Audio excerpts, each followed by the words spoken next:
Okay, dude, you ready? I know words, I have the best words.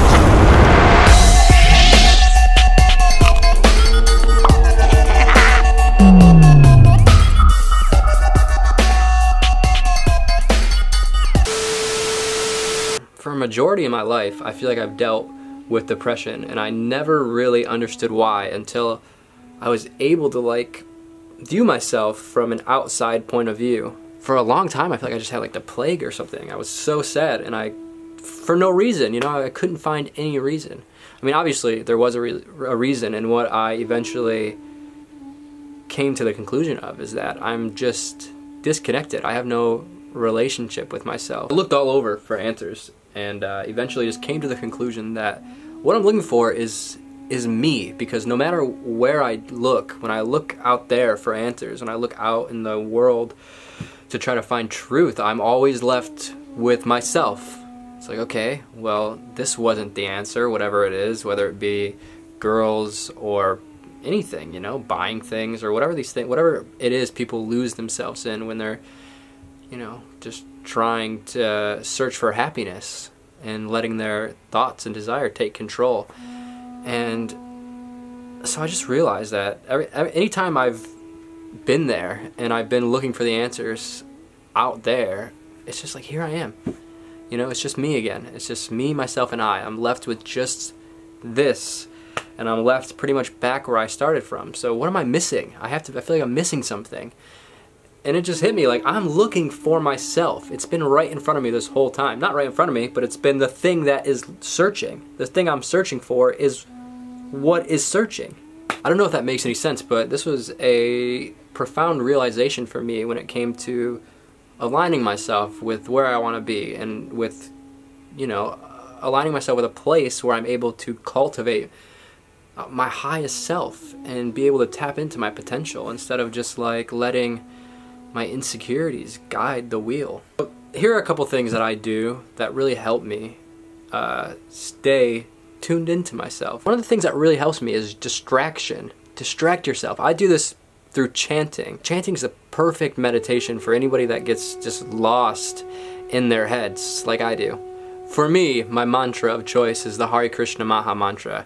I've read the Bhagavad Gita, where Krishna is like this sort of teacher of transcendental knowledge, and I've read some of Krishna's pastimes, and I watched Little Krishna here on YouTube. If you watch Little Krishna, tell me you're not in love with Krishna after that. It's like a little cartoon, and it's great. So I have my own kind of weird relationship with this mantra, which why it works for me, and you know, anything will work. Whatever it is, whatever words or phrases have a spiritual attachment for you, repeat them, chant them, let them guide you out of your thoughts. My teacher Ram Dass has a mantra. He says, I am loving awareness.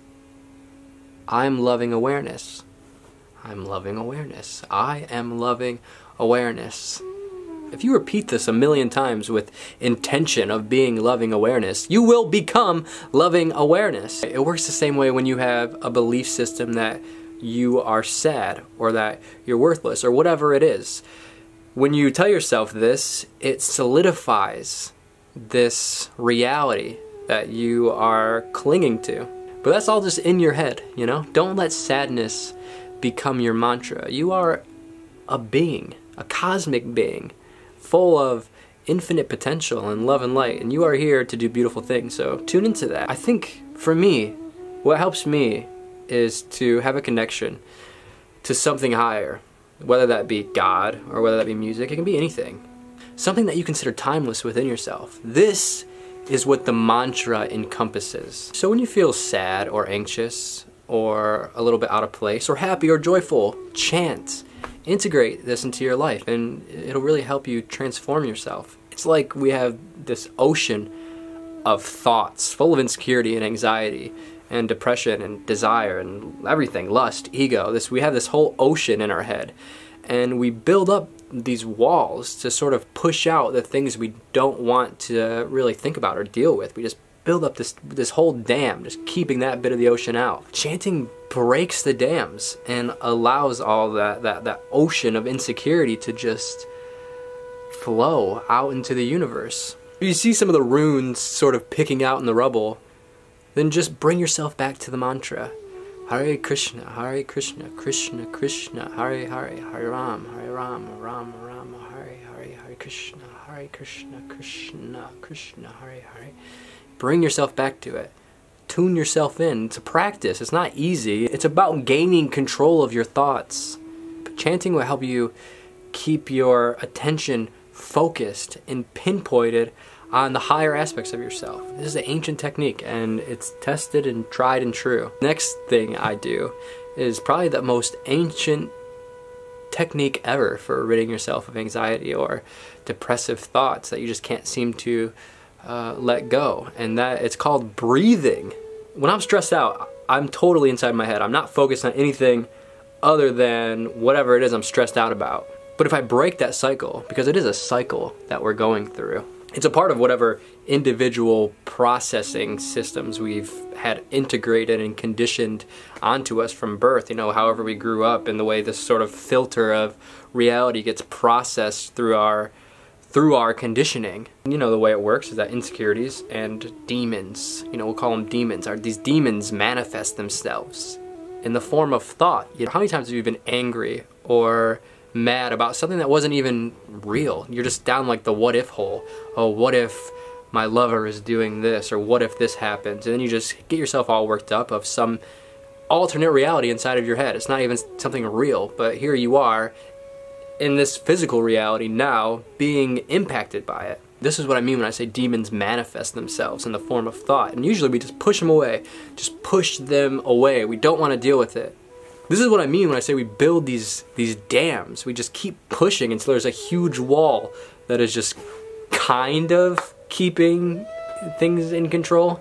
Next time you find yourself being overwhelmed, break the cycle of whatever you would typically do in that next moment. You know, if you're just sitting there overwhelmed, like for me, I kind of just sit here in my bed and just sit there and just like get lost. Maybe I'll be on my phone aimlessly, just, you know, scrolling. But what works for me is to change the environment. And I'm gonna get nerdy for a second. In neuro-linguistic programming, which is some kind of, I guess you can explain it as being a psychological technique for social engineering. So in neuro-linguistic programming, or NLP, they have what's called an induction. For example, a handshake induction is where you go out to shake somebody's hand, and instead of shaking their hand, you grab their wrist, which breaks the pattern of what their brain typically expects. And when you do this to somebody, their brain scrambles to make sense of reality because you broke this sort of routine that they're just so used to. You know, their brain has an expectation, and it gets broke, and it sort of gets thrown off guard into a daze, and it has to scramble to make sense of itself. And in these moments, people are very suggestible. So if you throw a suggestion out to somebody while they're in this state, their brain will, you know, most likely sort of grab onto it and be like, okay, this makes sense, this is reality. And this is kind of what hypnotists do to you, in a way. Does that make sense? I don't really know. I guess what I'm trying to say is that the logic of breaking the pattern or changing the environment will help you, even if that means like literally going into the other room and just focusing on your breath. Or if you're really like, you know, strong-willed, wherever you are, just cut it out and just focus on your breath. Just like the mantra, just bring yourself back to focusing on your breath whenever you find your thoughts drifting. Just say, okay, in and out. Changing the setting always helps me, because you get stuck in these habits and you get stuck in these expectations, and you don't even realize that you're doing it, really. You know, your body just is doing it subconsciously. So break these patterns and just watch how much it helps. But for real, next time you're having like a fit or something, next time you're feeling overwhelmed or sad, breathe. Try some intentional breathing, or try chanting. These things, I can't speak highly of them enough. They've really helped me stay on my path and stay happy. Make sure to subscribe, leave a comment, and give me a thumbs up. So I'm getting ready to go to India to make a bunch of travel vlogs. If you would like to support me, I own a clothing company. You can get a cool t-shirt. It's stayhappystayweird.com. And also head over to my Patreon for some cool rewards. Om Shanti Shanti Shanti. Hare Krishna. Boing.